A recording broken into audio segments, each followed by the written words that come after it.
Trading view के अंदर swing trading के लिए बेस्ट इंडिकेटर कौन सा है, उसकी स्ट्रैटेजी क्या है, आपके साथ सारी चीजें शेयर करूंगा। इस पूरी वीडियो को देखना मत भूलना। तो चलिए गाइस स्टार्ट करते हैं। इंडिकेटर सेक्शन में जाएंगे और टाइप करेंगे रिलेटिव स्ट्रेंथ। क्या टाइप करेंगे? Relative, STRENGTH, relative strength. Community के अंदर आके हम लोग भारत ट्रेडर का relative strength of a stock ये वाला इंडिकेटर लगा लेंगे। अब ये इंडिकेटर लग चुका है। ये रिलेटिव स्ट्रेंथ होता क्या है, क्या इंडिकेट करता है? ये देखिएगा, इस रिलेटिव स्ट्रेंथ दिखाता है जो एक स्टॉक है ना, वो अपने बेंचमार्क के अकॉर्डिंग कैसा परफॉर्म कर रहा है। यहां पे हम लोग बेंचमार्क ले रहे हैं निफ्टी को। इसका मतलब रिलायंस निफ्टी के अकॉर्डिंग कैसा परफॉर्म कर रहा है। अगर निफ्टी खराब परफॉर्म कर रहा है और रिलायंस भी खराब परफॉर्म कर रहा है वो तो समझ आता है, बट अगर निफ्टी अच्छा परफॉर्म कर रहा है और रिलायंस अच्छा परफॉर्म कर रहा है तो हमारे पास कौन सी अपॉर्चुनिटीज है जिसका हम लोग बेनिफिट ले सकते हैं। तो चलिए स्ट्रैटेजी के बारे में बात करते हैं। आपको इंडिकेटर लगाने के बाद करना क्या है, देखिएगा इस ये वाली जो बीच में आपको लाइन दिख रही है ना, ये है जीरो लाइन। मैं इसको अच्छे से आपको एक्सप्लेन करता हूं। ये जीरो लाइन है और जब RS, रिलेटिव स्ट्रेंथ को ना हम लोग RS कहते हैं, जब RS इसके ऊपर होगा इसका मतलब स्टॉक कंपैरिजन में अच्छा परफॉर्म कर रहा है, और जब RS नीचे होगा इसका मतलब स्टॉक कंपैरिजन में अच्छा परफॉर्म नहीं कर रहा। तो अब हमें करना क्या है, स्ट्रैटेजी क्या कहती है? स्ट्रैटेजी कहती है कि जब भी RS पॉजिटिव हो, आप देखिएगा गाइस यहां से ग्रीन स्टार्ट हुआ, बट जिस कैंडल पे ग्रीन हुआ ना वो ये वाली कैंडल कहलाई जाएगी। आप चाहो तो कोई भी टाइम फ्रेम यूज कर सकते हो, दैट इज योर चॉइस। चलिए अभी हम लोग इसको चेक करते हैं एक बार। सबसे पहले उस कैंडल के बारे में पता लगाएंगे जिसकी वजह से RS पॉजिटिव हुआ है। आपके साथ पूरा मेथड शेयर कर रहा हूं मैं स्टेप बाय स्टेप, तो जल्दी से एक बार वीडियो को लाइक भी कर दो यहां पे। अब ये वाला कैंडल चेक करो, यहां पे आके RS पॉजिटिव हुआ है। तो ये कैंडल की डेट क्या है? 29 जनवरी 2024। मेरी बात को ध्यान से सुनना। RS जिस कैंडल पे पॉजिटिव होगा उसका मैं लो मार्क करूंगा। इस कैंडल का लो यहां पे आ रहा है तो मैंने इसका लो मार्क कर दिया। अब क्या करोगे, जब तक ये RS ग्रीन है ना, जब तक ग्रीन है तब तक वेट करो। किस चीज का वेट करोगे? कि प्राइस इस कैंडल के लो के नीचे निकले। एक बार क्या हो, प्राइस इस कैंडल के लो के नीचे निकले, बट उस टाइम तक RS ग्रीन होना चाहिए। जैसा कि आप इस पॉइंट पे देख सकते हो, प्राइस कैंडल के लो के नीचे निकला है। जो हमने लाइन बनाई थी ना, इसके लो के नीचे निकला है, चाहे कुछ पॉइंट भी निकले। अब आप क्या करोगे, जब ये लो के नीचे निकला तो इस लो से लेके जिस टाइम पे ये लो से नीचे निकला यहां तक हाईएस्ट हाई मार्क करोगे। तो इस के बीच में ये वाला पॉइंट हमारा हाईएस्ट हाई बन के आ रहा है। ठीक है, ये वाला पॉइंट हमारा हाईएस्ट हाई है। तो अब मैं क्या करूंगा, इन दोनों लाइंस को मार्क करने के बाद थोड़ी देर शांति से बैठ जाऊंगा। कुछ दिन या तो थोड़ी देर शांति से बैठ जाऊंगा, वेट करूंगा। किस चीज का वेट करूंगा? प्राइस यहां से ऊपर आना शुरू करे, ऊपर आना शुरू करे और इस लाइन के ऊपर निकल जाए। जैसे ही इस लाइन के ऊपर निकलेगा मैं करूंगा बाय। मेरे लिए ब्रेकआउट की अपॉर्चुनिटी बन जाएगी। तो मेरे लिए ब्रेकआउट की अपॉर्चुनिटी कब बनी? जैसे ही प्राइस इस लाइन के ऊपर निकला। तो अब गाइस क्या करोगे आप लोग? अब मेरी बात को ध्यान से सुनना। मैं लूंगा फिबोनाची का इंडिकेटर। फिबोनाची को मैं लगाऊंगा इस वाले हाई से लेके इस वाले लो तक, जहां तक ये लो गया था ना। ठीक है, मेरी बात को ध्यान से सुनो। RS यहां पे ग्रीन हुआ, ठीक है, और ग्रीन ग्रीन ग्रीन ग्रीन चल रहा है। अब ग्रीन में ही प्राइस इस लो के नीचे आया और फिर वापस ऊपर की तरफ निकल गया। तो मैं क्या करूंगा, फिबोनाची को लगाऊंगा। ठीक है, अब मैंने फिबोनाची लगाया, कहां से लेके कहां तक लगाया दोबारा लगा के दिखाता हूं मैं आप लोगों को। थोड़ा सा इसको जूम इन कर लेते हैं।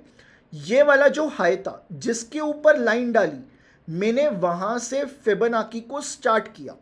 अब एंड कहां पे करूंगा? जिस पॉइंट पे ये लो गया था ना, जितना इसने नीचे काटा, अगर यहां तक काटा होता तो मैं यहां तक लगाता, बट इसने काटा कहां तक है? यहां तक काटा है, तो मैं फिबोनाची को यहां तक लगा लूंगा। अब फिबोनाची की ना थोड़ी सी सेटिंग्स करेंगे। इसके ऊपर क्लिक करके इसकी सेटिंग्स में आ जाओ।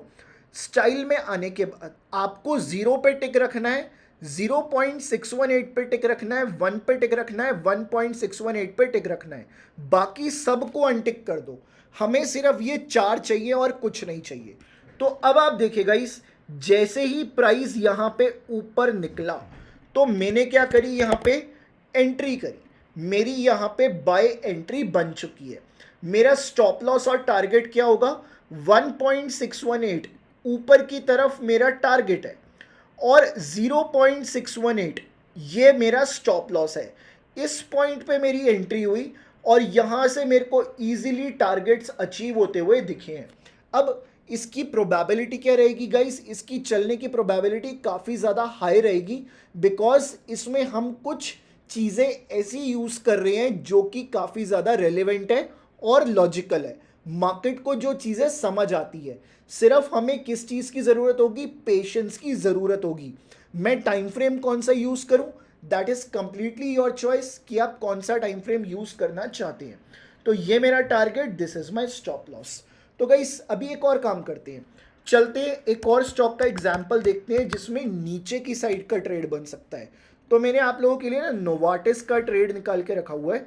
सो नोवार्टिस के अंदर क्या कुछ देखने को मिल रहा है, क्या कुछ बन रहा है इस पॉइंट के ऊपर, इसको चेक करते हैं। देखिए गाइस, अब मैंने आपको बताया था कि आरएस ग्रीन हो जाए, बट ऐसा हो कि आरएस अगर रेड हो जाए तब मैं कैसे ट्रेड करूं, उसके लिए भी मैं बताऊंगा आपको। चलिए, अगर आपको वीडियो पसंद आ रहा है ना गाइस, तो प्लीज सबसे पहले जल्दी से वीडियो को लाइक करेंगे, चैनल को सब्सक्राइब करेंगे, फ्रेंड्स फैमिली के साथ इस वीडियो को शेयर करो ताकि वो बातें सुन के भी काफी ज्यादा एनर्जेटिक हो जाए और मार्केट की तरफ उनका जोश और सीखने की इच्छा और बढ़े। चलिए, तो अभी हम लोग चेक करेंगे कि आरएस नेगेटिव कहां पे हुआ है। सबसे पहले तो आप देखिए, इस पॉइंट पे मेरे को आरएस 0 लाइन से नीचे आता हुआ दिखा। अच्छे से दिखाऊंगा आप लोगों को, मैं आपको सिखा रहा हूं, आपका हाथ पकड़ के चल रहा हूं। आपको भी मेरे लिए मेहनत करनी है, चैनल को आगे बढ़ाना है, वीडियो को लाइक करना है, चैनल को सब्सक्राइब करना है। देखिए गाइस, यहां से आरएस रेड हुआ है और किस कैंडल की वजह से रेड हुआ है? इस कैंडल की वजह से रेड हुआ है। तो जिस भी कैंडल की वजह से रेड होगा उसके हाई पे मैं डाल दूंगा एक लाइन डाल दूंगा उसके हाई के ऊपर। अब मैं वेट करूंगा कि प्राइस ये नीचे आए रेड आरएस के अंदर और इसके हाई को ब्रेक कर दे। तो प्राइस ने कहां ब्रेक किया? इस कैंडल पे ब्रेक किया है। अब जब ये नीचे आया था तो इसने ये वाले पॉइंट पे लो बनाया था, यस और नो? इस वाले पॉइंट के ऊपर लो बनाया था इसने, जी हां, इसने इसी पॉइंट पे लो का फॉर्मेशन दिया था। तो अब मैं क्या करूंगा? मैं लगाऊंगा अपना फिबोनाची। मैं फिबोनाची कहां से स्टार्ट करूंगा गाइस? मैं स्टार्ट करूंगा इस वाले हाई से लेके मैं फिबोनाची को लगाऊंगा इस वाले पॉइंट तक। ठीक है, इस वाले पॉइंट तक मैं फिबोनाची को लगाऊंगा। तो चलिए एक बार लगाते हैं। यहां से मैं स्टार्ट करूंगा नीचे से और मैं इस पॉइंट तक एक्सटेंड कर दूंगा फिबोनाची को। अब आप देखिए, अब आप बोलोगे प्राइस ना इस पॉइंट पे आके गैप डाउन खुल गया। देखो, एंट्री तो हमें यहां पे करनी थी बट प्राइस गैप डाउन खुल गया। तो मैं ये बोलूंगा जल्दी नहीं है एंट्री करने की, प्राइस को रीटेस्ट करने दो। जैसा कि इस पॉइंट पे प्राइस ने रीटेस्ट किया है, पहले इसको आराम से रीटेस्ट तो करने दो। इसने रीटेस्ट कर लिया इस पॉइंट के ऊपर। अब आप क्या करोगे? दोनों अपने स्टॉप लॉस और टारगेट मार्क करेंगे। यहां से लेके यहां तक का आप टारगेट मार्क करेंगे और ये अपना स्टॉप लॉस है। देखो, प्राइस ना स्टॉप लॉस के आसपास आया है इस पॉइंट पे, आगे चल के देखते हैं। और इसने इजीली हमें टारगेट दिया है। कोई आपसे अगर किसी भी स्टॉक के बारे में डायरेक्शन पूछे, रुपया कहां जा रहा है, गोल्ड कहां जा रहा है, स्ट्रैटेजी का यूज़ कर सकते हैं आप लोग। अब चलिए आप लोग अपने ऊपर थोड़ी सी मेहनत कीजिए स्ट्रैटेजी को लेके, और कोई भी डाउट है ना उसको कमेंट सेक्शन में लिख देना, और पीछे बताओ नया सेटअप आपको कैसा लग रहा है।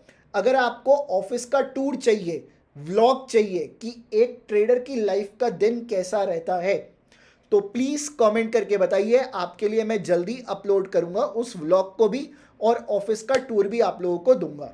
तो चलिए गाइस, मिलता हूं मैं आप लोगों से।